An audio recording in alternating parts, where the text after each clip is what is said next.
After the print is finished, don't bother rolling the stone back up. You need to talc it so the ink stiffens up a bit and doesn't smear.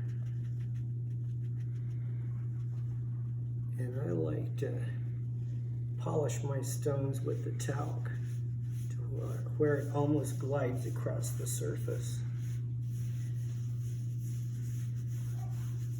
Gotta make sure you pat the talc in first.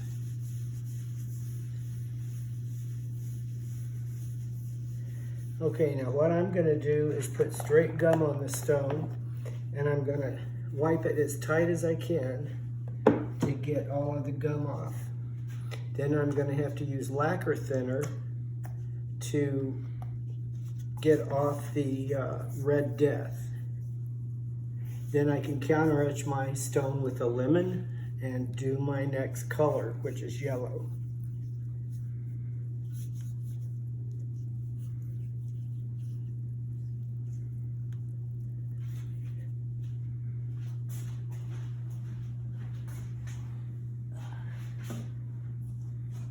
I've got big balls over here.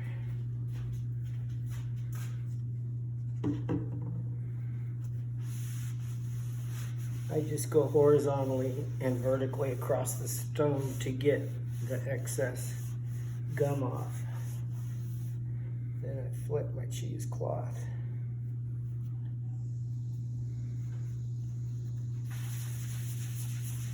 And using quite a bit of pressure, I glide across the surface of the stone, and again, I'd like it to be slick.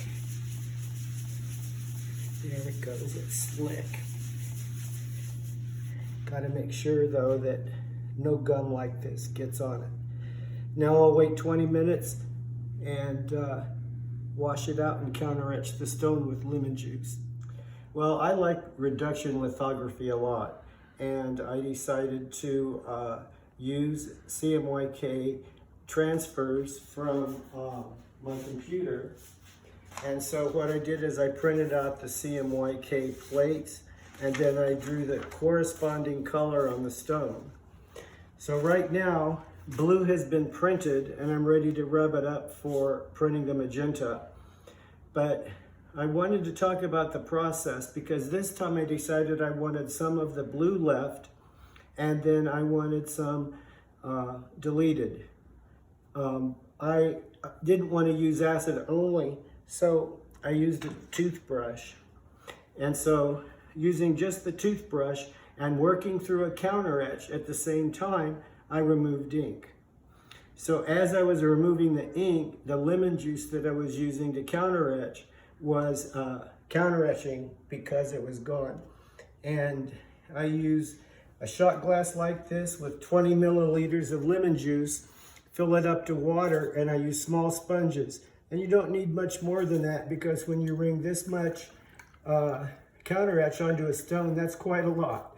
And so do it 3. So now comes the voodoo part. This stuff we were never supposed to use. It's called Red Death. But I decided, since it was a counter etched stone with lemon juice, that I wanted to make sure that all the fine areas of the drawing would show up. And this stuff stinks, but it really smells good. But you rub it over the image. Usually people use these for plates, but I had some friends that used to use it for stones. Now I'm gonna turn on the fan because I can't breathe. You know, I should be wearing a gas mask. But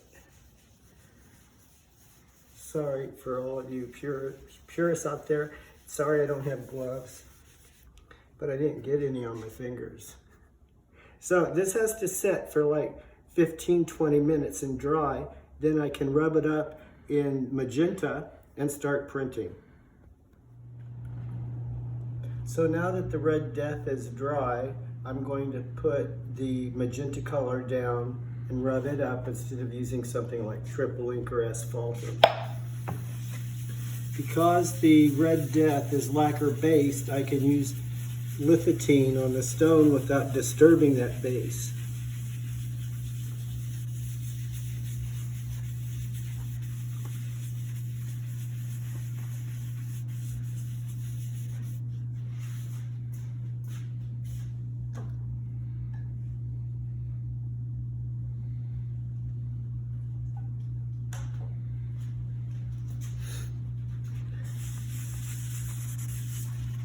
So I try to get an even amount on the stone, and then I like to buff it to a thin film.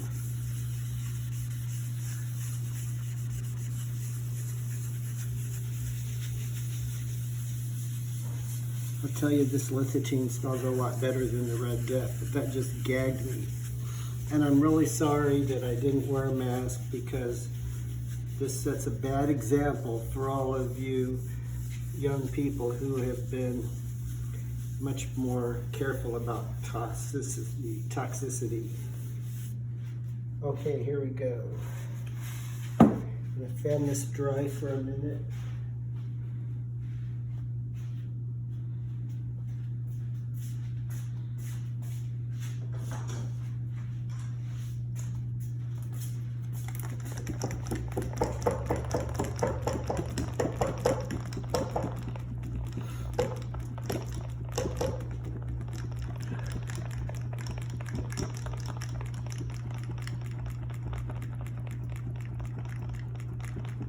Now we're about ready to see what happened. I'll be interested to see what happened when I use the toothbrush to remove ink and counter etch it at the same time. So take a paper towel and a little water and start cleaning your stone off.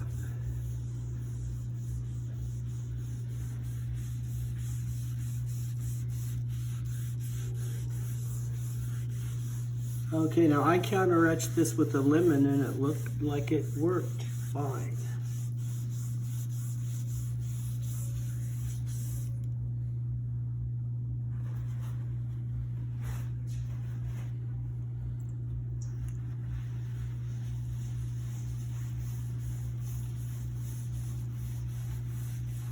And then I drew back into it with a number 5 and did a pure gum etch on it.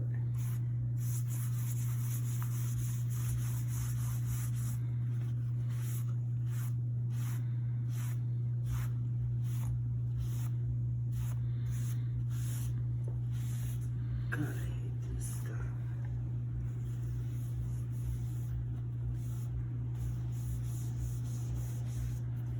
It's taking so long.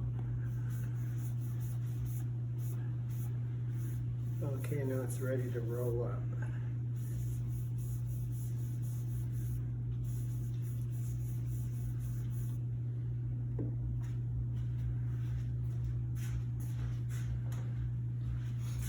Now when you're making a flat, and I learned this from Wayne Kimball, it's the best thing I ever learned, is how to keep a roller lap mark in your print.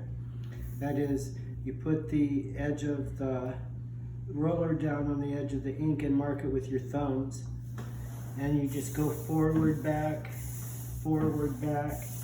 until you feel like you have enough ink on your roller. Then pick it straight up, and there's the lap mark right underneath me.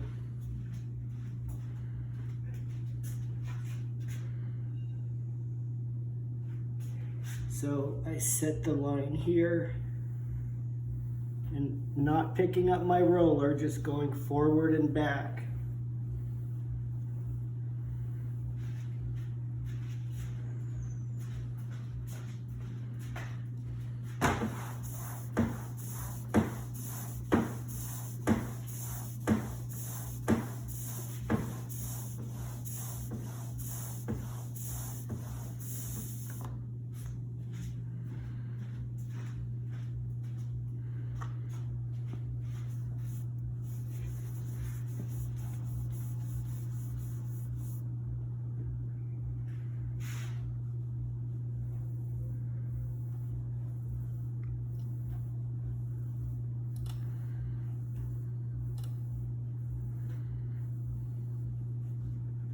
So I count my rolls.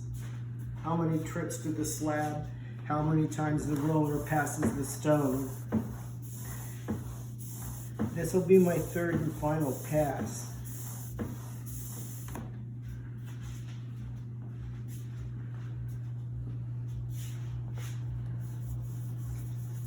And then we're going to pull it proof.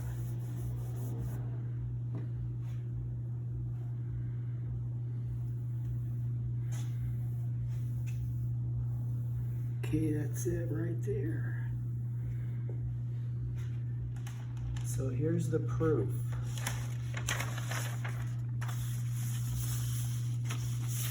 So it looks like the toothbrush and counter etch at the same time worked, but we won't find out really until it's printed over the blue. So that's coming up next.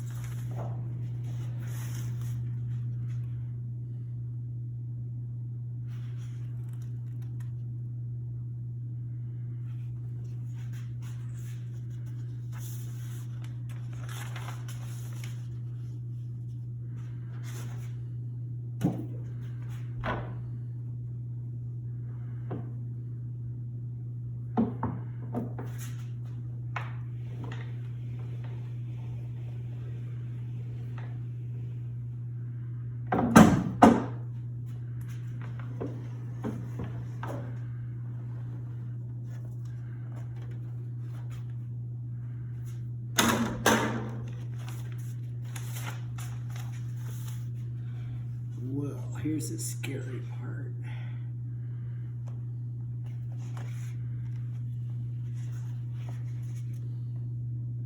I think that's kind of cool.